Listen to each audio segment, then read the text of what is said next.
Di dîroka mirovaniyê de carna hinek nav hene nayê bîr vekirin, nayê wendakirin. Ev navana yek jî navê Diyarbekir e.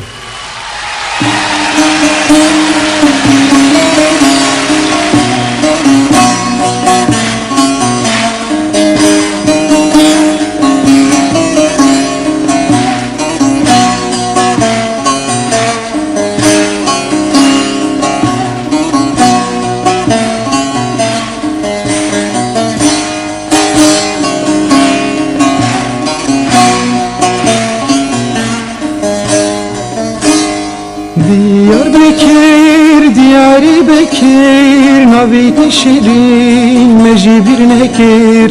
Diyarbekir, Diyarbekir, navî şirin mecibir nekir.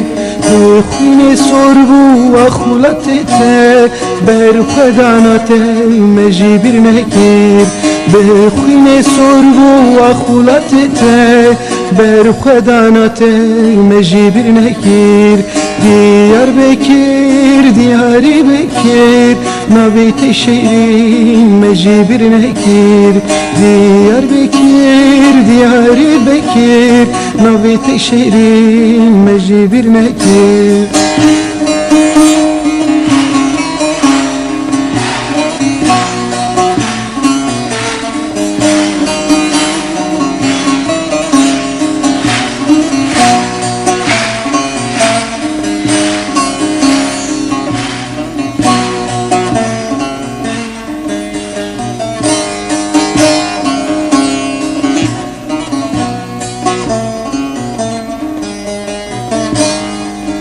Diyarbekir tüper şirini, tuvek aleki rengu rengini.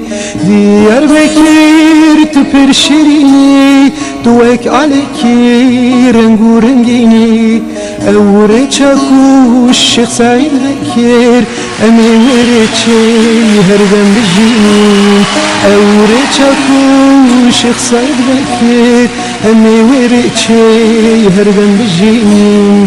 Diyarbekir, Diyarbekir, berxwedana te mecibir nekir. Xwînê sor bû exuletê te, berxwedana te mecibir nekir.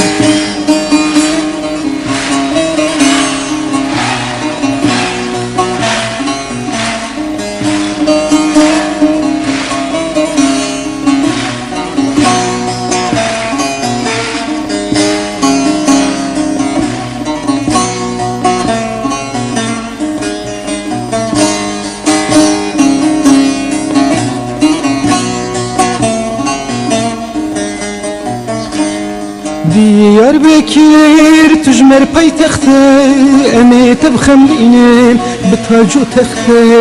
Diyarbekir tujmer paytexte, emê te bixemlînin bi tac û texte. Ger îro be heskî sibê be, ala rengîn bakîn ser bircên te. Ger îro be heskî sibê be, ala rengîn bakîn ser bircên te. Diyarbekir, Diyarbekir, navê te şirin mecibir nekir. Xwînê sor bû exuletê te, berxwedana te mecibir nekir.